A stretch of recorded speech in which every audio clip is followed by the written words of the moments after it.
లోకస్తుల మధ్య బ్రతికేటప్పుడు ఎంత మాదిరికరంగా ఉండాలి? లోకస్తుల మధ్య బ్రతికేటప్పుడు ఎంత మాదిరికరంగా ఉండాలి? ఏమంటున్నాడు ఇక్కడ? మిమ్మల్ని చూసి దేవుని మహిమపరచాలి. చూసారా ఎట్లుందో ఈ రెస్పాన్సిబిలిటీ? మనల్ని చూసి చుట్టూన్న వాళ్ళు దేవుని మహిమపరచాలట.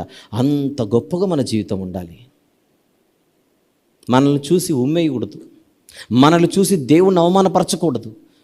వీళ్ళండి అదుగో బైబిల్ పట్టుకునేటి వాళ్ళండి, వీళ్ళండి అదో యేసుక్రీస్తు అనేటువంటి ఆయన మొక్కేవాళ్ళండి.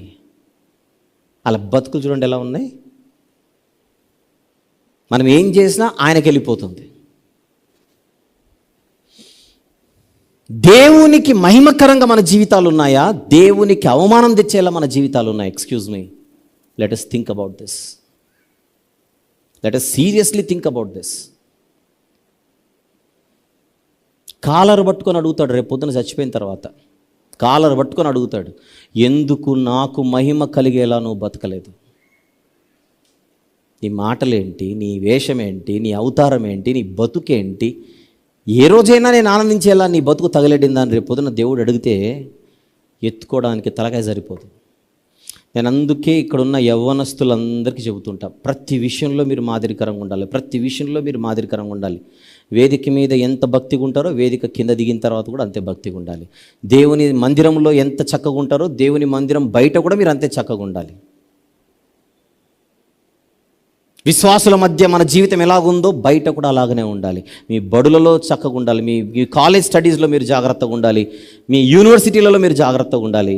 కారణం జీవితాన్ని మీరు ఎక్కువగా చూసి ఉండరు గనుక, మీ చుట్టూ ఉన్నటువంటి స్నేహితుల ప్రభావం మీ మీద ఎక్కువ ఉంటుంది కనుక, మీ చేతిలో ఉన్నటువంటి మొబైల్ ఫోన్ యొక్క ప్రభావం మీ మీద ఎక్కువ ఉంటుంది కనుక, ఆ మొబైల్లో ఉన్నటువంటి వాట్సాప్ల ప్రభావం ఎక్కువ ఉంటుంది కనుక, అందులో ఉన్న ఫేస్బుక్ల ప్రభావం ఎక్కువ ఉంటుంది కనుక, అందులో ఉన్న యూట్యూబ్లోని వీడియోల ప్రభావం ఎక్కువ ఉంటుంది గనుక, ఇలాంటి గనుకలు ఎన్నో ఉన్నాయి వెనుక గనుక మీరు జాగ్రత్తగా ఉండాలని చెబుతున్నాను.